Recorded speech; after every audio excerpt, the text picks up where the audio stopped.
All right, pilots, welcome back to your beginner's guides where we break down all these aircraft to get you started and just give you the bare bones minimum of terms, keybinds, and an ability to just get these planes up in the air and start practicing with enough knowledge to get your foot in the door and enough drive to get you moving forward. And this will open it up for you to get and then learn more advanced tactics. As I've said probably 1,000 times on my streams, don't try to learn too fast. Keep it slow, keep it smooth. Slow is smooth, smooth is fast. So we're just using these videos to kind of get people started before they get into the advanced stuff. There's no reason to try to learn everything all at once, because then you're probably not going to retain any information or really learn much at all. So in this installment, we're going to jump into our Su-25 Frogfoot.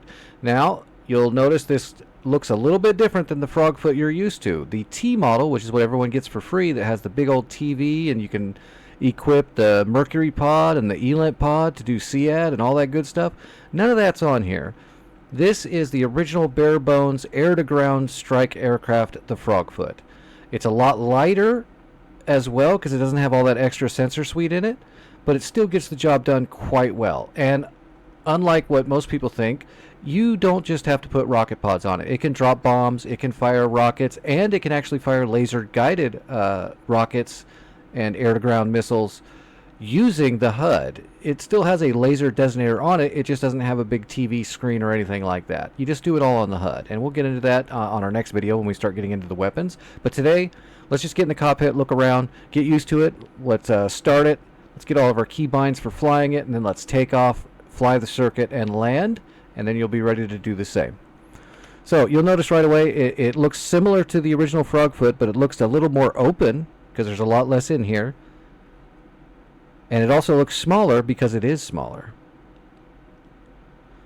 So just to look at the normal cockpit, you got the normal throttle, just like the T model, which all your throttles are going to usually be right here on just about every plane you're going to look at. Here's your weapons control panel down here for setting your bombs. This is your landing gear, flaps, and air brake indicator. Your angle of attack and G meter. Up here you've got your airspeed, which is going to be kilometers an hour, not knots. So that'll throw people off. They're like, oh my god, I'm going 300 knots already, but I'm barely moving. That's because it's kilometers an hour. You got your altimeter, your radar altimeter. You got your ADI and your HSI. You've got your climb descent gauge. You've got your clock. You've got your RPMs, your fuel. Don't got to really worry about much of this other stuff. You've got your warning lights and you've got your RWR, which in an advanced tutorial, we're going to get into this Russian RWR a little bit. Like when I get into some more advanced stuff, we're going to go over this RWR to make it a little bit easier to understand. I know right now it looks really primitive, but trust me, this actually gives you all the information you really need in an RWR. This thing's actually super effective once you realize what you're seeing. All right, enough of that though. There's your standard gauges. You should be getting pretty comfortable with these gauges and what they mean by now. And if this is your first time, then go back, watch some other videos. You'll start learning HSI, ADI, and all this stuff pretty quickly. So let's go into keybinds. There's not going to be a whole lot of keybinds because we're just flying. So let's go straight to the axes if you use a HOTAS. So you're going to have your pitch and roll on your stick. You're going to have your rudder either on pedals or on some kind of an axis. You don't need TDC slew yet, but if you know what a TDC slew is, you can go ahead and bind that while we're here. And then of course thrust. If you have a double throttle like I do, you can do one and then the other, or you can just bind it all to the same under thrust. You're never gonna split the throttles on a regular Frogfoot. So if you've only got one axis, just use the standard thrust for both of them. All right, now if you do not have a HOTAS, let's go to flight controls. So you got your aircraft bank left, right, and your pitch up and down. So that would be like your stick. You'll have 4 keybinds for that. Then you'll have your rudder, left and right. Then you'll have your throttles. Just do throttles up, throttles down. Both at the same time. Don't worry about splitting them. Then your trim hat. On your HOTAS, you'll do your trim hat on your stick. Up, down, left, right, like all the times. And I do not trim my rudder. I'm very partial about not trimming a rudder. The only aircraft I ever trim rudder on would be like an old piston engine, warbird, something like that, where you're really utilizing the rudder a lot more. In jets, you're not using the rudder near as much, so I've never really had to worry about trimming it for the most part. I'll just, if I need a little bit of left rudder, I'll just hold a little bit of left rudder in there. All right, let's go to systems now.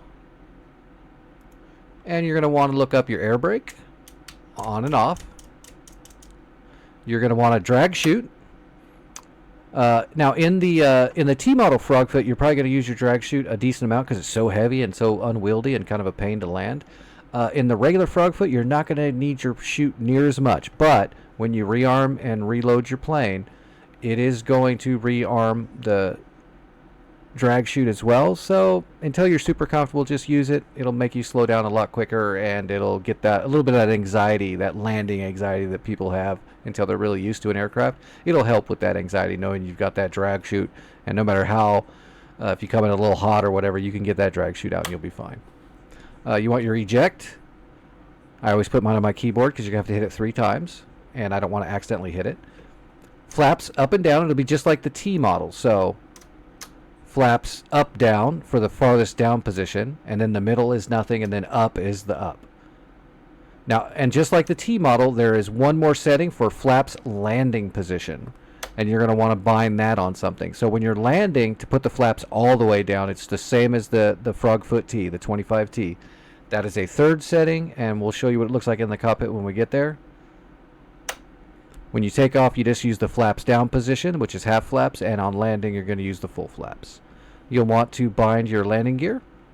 Just landing gear up, down, one button. Hit it, it goes up. Hit it again, it goes down. Pretty easy. Wheel brakes. If you have an axis, you can do the wheel brakes in the axis where we were before if you have pedals that you push for toe brakes. But if you don't have an axis, here is your wheel brake button. It's in systems. And we don't have to worry about any of the other stuff for now. We're just worrying about our flight. And that's pretty much our flight. We don't need anything else to just take off and fly around. We've got our flight controls, we got our brakes, we got our gas. Also your start and stop. So you got your electrical power right here under systems. That turns all your power on. And then I've got toggles that click down and stay down. So from the middle position I go down, and that will turn those engines off left and right. And those switches also, when they're in the neutral position, I hit them up to start the start sequence on those. So you can just bind, if you want to, engine start, engine stop, and it'll turn on both engines at once to make it super easy for you. If not, you can do multiple buttons like I do because I have toggles on my HOTES throttle body here. Alright, yeah, we don't need sensors right now. That's all going to be done in weapons deployment. We don't need any of this other stuff. So, we've got our Frogfoot, we've got gas in it. Let's go ahead and start her up. So, electrical power on, and we see her come to life.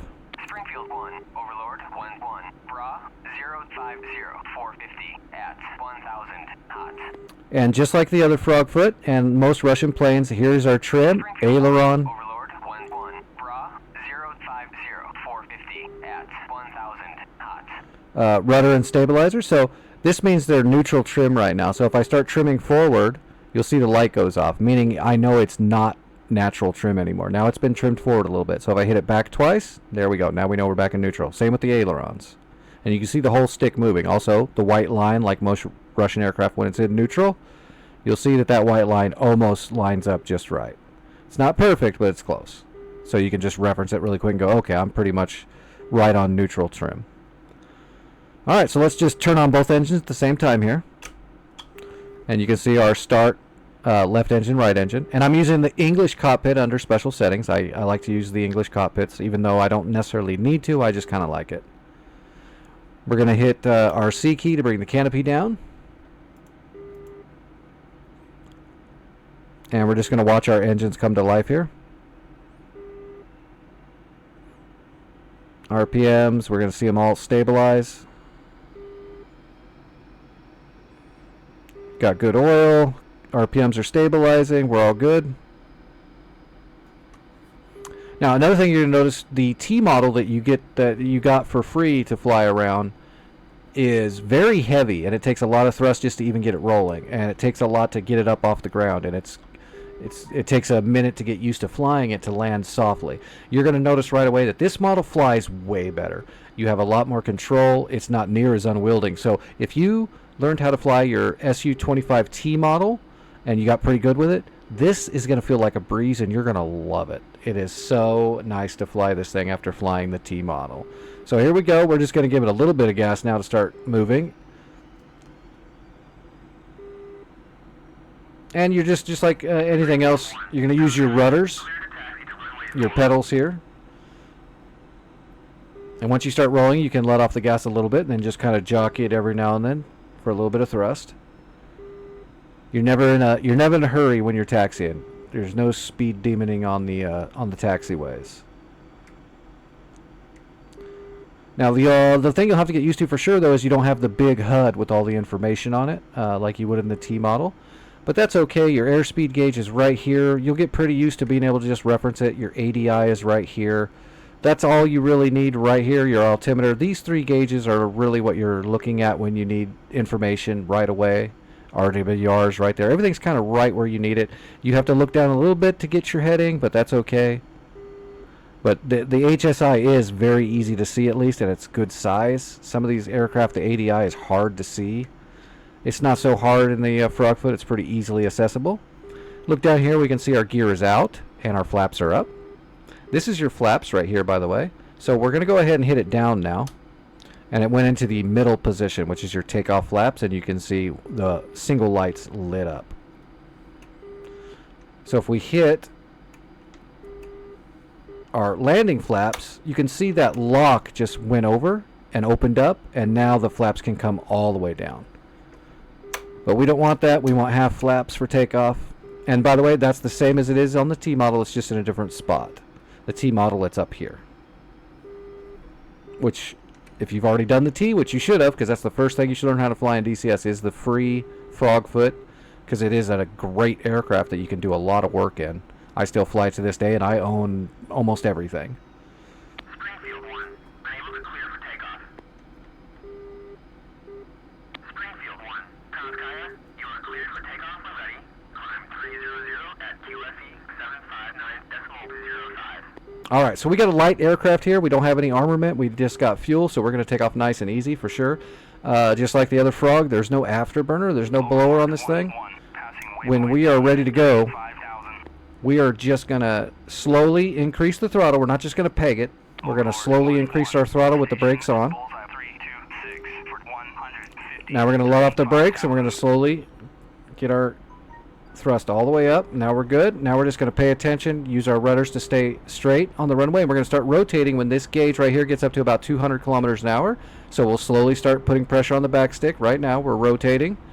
We're rotating. Now our stick is back, and here you go. It's just coming right up, and we're just bringing the gear in. Like I said, it takes off a lot easier than the T model because it weighs so much less. There's a lot less drag on it. And we're going to bring the gear up, the flaps up now. We already did the gear. And you can see we're already doing 450, 500 kilometers an hour. So this Frog is a lot faster than the T model too, because it's basically got the same engines, but the airframe is smaller and way lighter. All right, let's go ahead and come around left. I'm going to go ahead and turn my mirrors on. That's in the systems as well, and I think it might be M default, but you can set it. When you turn your mirrors on in the original Frogfoot here, you also get a back mirror. So if you look up, now you got a back mirror right there, so you can look right out by your tail. It's a really nice telescoping sight right there. So if you turn your mirrors off, you notice it's just black. So you turn your mirrors on and you have this powered mirror, and it's really actually gives you a really good view behind the Frogfoot. And I wish the T model had it, but it doesn't. There's no room for it. It was already too fat. All right, we're doing like 550. We're cruising pretty fast, and we're not even up at max throttle. I'm going to go ahead and bring her on down to half.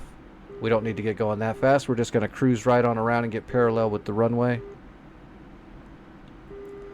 Now, landing this we're going to land it just like we did the T model, except it's going to be a lot easier. We're going to get our air brake out. We're going to slow down to about 300 kilometers an hour, maybe even a little slower because we're so light, maybe 280. And we'll have our air brakes out. We're going to get our flaps all the way down and our gear down. We're going to get those down when we hit about 300. And then we're just going to kind of fly down to the front of the runway, maintain that speed so we don't have to worry about sinking and trying to ride a glide slope. And then we're going to flare at the end a little bit and just kind of float above the runway and let the throttle out and let the rear tires come down nice and easy with our nose up, and just kind of let it come down nice and soft. We're not going to worry about trying to get set up on speed. We're not going to worry about all that. We're just going to fly to the runway, maintain at least 300 kilometers an hour so we have good control of our aircraft. You know, we can pitch up and down quite easily. If we need to gain a little altitude or flatten out, we can do it quite easily, which is why we maintain that speed, by the way. So now I'm going to let the throttle out even more, because we're still doing above 400 kilometers an hour. And I'm going to start turning around. And if you look at my ADI, you can see the nose is kind of up. Now we're about level on the nose.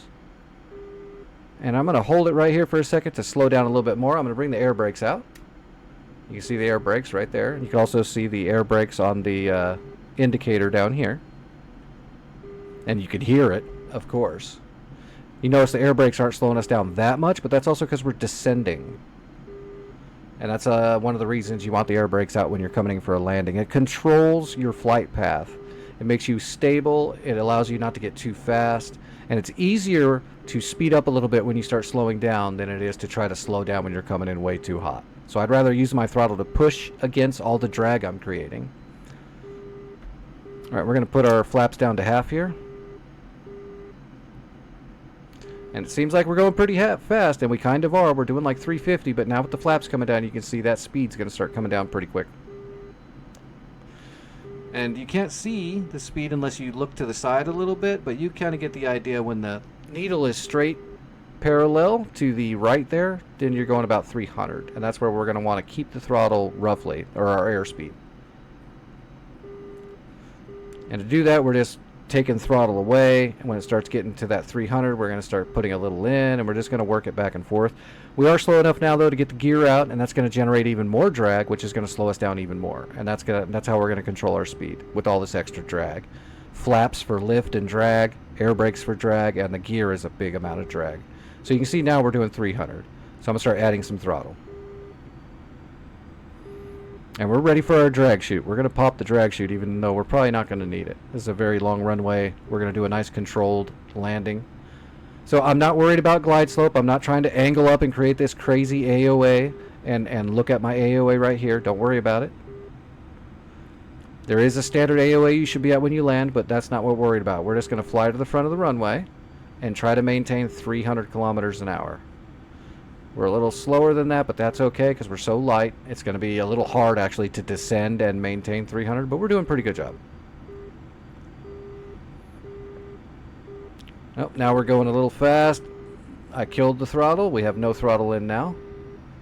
Now I'm going to kind of descend a little bit more because we're a little high, which is fine. You can be a little high. You can drop the nose a little bit when you're going this fast. We're going to slow down quick as soon as we get down here and I level off.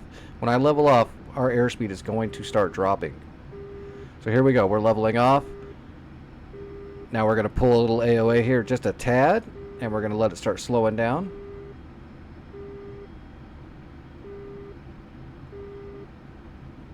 Now we're at 300, pulling some more AOA and holding it, holding it, holding it. And look at that. Now I'm going to drop the chute right now.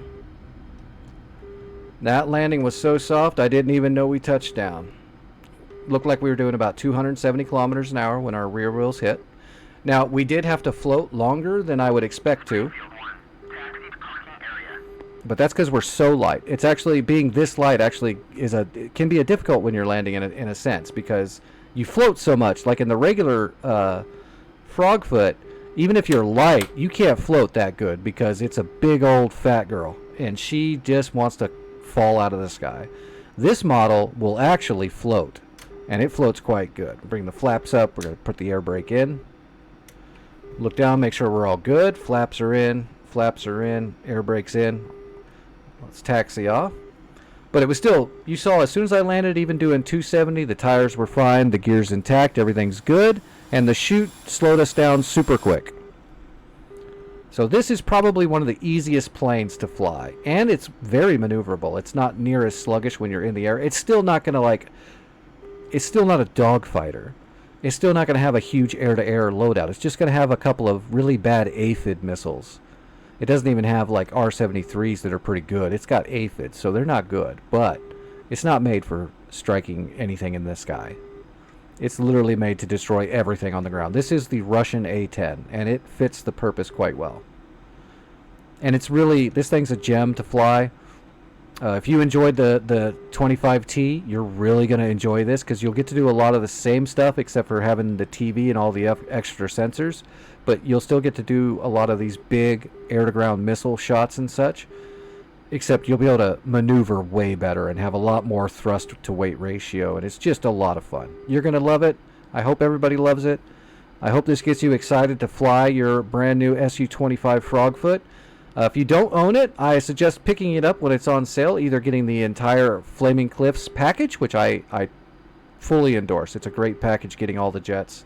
That's what all my beginner's guides are on so far. I totally recommend it. If not, though, if you just want to get singles and the Frogfoot is tickling your fancy, when it goes on sale, you can pick it up for like $7.50. This jet. It's so well worth it. And the next video is going to be on weapons, the loadout for those weapons, those key bindings, and then putting them to use. And so it's going to be a decently long video just because there's a lot of different ground weapons to equip. But it's well worth it. I will see everyone in the next video.